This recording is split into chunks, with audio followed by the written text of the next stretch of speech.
विधानसभा बेनीपट्टी बिहार के 243 विधानसभा सीटों में से एक बेनीपट्टी विधानसभा सीट है। मधुबनी जिले में स्थित ये विधानसभा क्षेत्र मधुबनी लोकसभा निर्वाचन क्षेत्र के अंतर्गत आता है। इस सीट पर पहली बार साल 1957 में हुए चुनाव में सीपीआई लीडर टीएन झा को जीत मिली थी। 1969 में इस सीट पर एसएसपी के वैद्यनाथ झा विधायक चुने गए थे।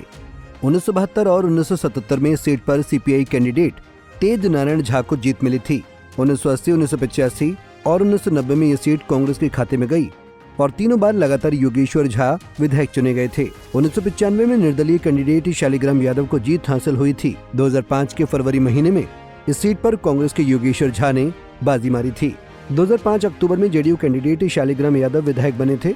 2010 में इस सीट पर पहली बार बीजेपी ने अपना कब्जा जमाया था और विनोद नारायण झा विधायक चुने गए थे।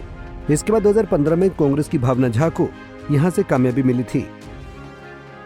वहीं 2020 के विधानसभा चुनाव में बेनीपट्टी सीट पर बीजेपी उम्मीदवार विनोद नारायण झा को जीत मिली थी। 2020 के विधानसभा चुनाव में बेनीपट्टी सीट पर बीजेपी कैंडिडेट विनोद नारायण झा को जीत मिली थी। विनोद नारायण झा को 78,862 वोट मिले थे। वहीं कांग्रेस लीडर भावना झा 46,210 वोट लाकर दूसरे स्थान पर रही थी, तो निर्दलीय कैंडिडेट राजेश कुमार यादव 9,572 वोट लाकर तीसरे स्थान पर रहे थे। वहीं 2015 के विधानसभा चुनाव में बेनीपट्टी सीट पर कांग्रेस कैंडिडेट भावना झा ने जीत हासिल की थी। भावना झा ने बीजेपी उम्मीदवार विनोद नारायण झा को 4,734 वोटों के अंतर से हराया था।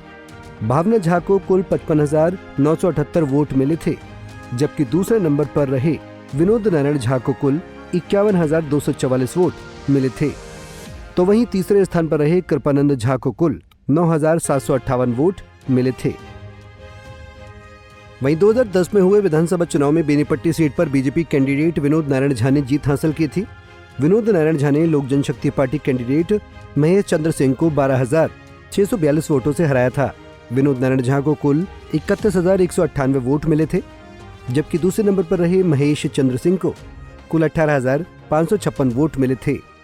तो वहीं तीसरे स्थान पर रही कांग्रेस की भावना झा को 13,334 वोट मिले थे। बेनीपट्टी सीट पर ब्राह्मण वोटर 1/4 संख्या में हैं। वहीं यादव मतदाताओं की आबादी भी इस सीट पर लगभग 10% है।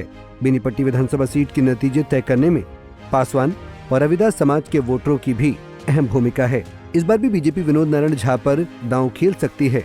वहीं ये देखना अहम होगा कि कांग्रेस क्या इस बार भी भावना झा पर भरोसा करेगी या फिर कोई दूसरा उम्मीदवार तलाशेगी। वैसे जातीय समीकरण के लिहाज से बेनीपट्टी सीट पर बीजेपी की स्थिति बेहद मजबूत लग रही है।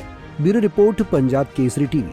हमसे जुड़े रहने के लिए हमारे YouTube चैनल को सब्सक्राइब करें और नई वीडियो की नोटिफिकेशन के लिए बेल आइकॉन को दबाएं।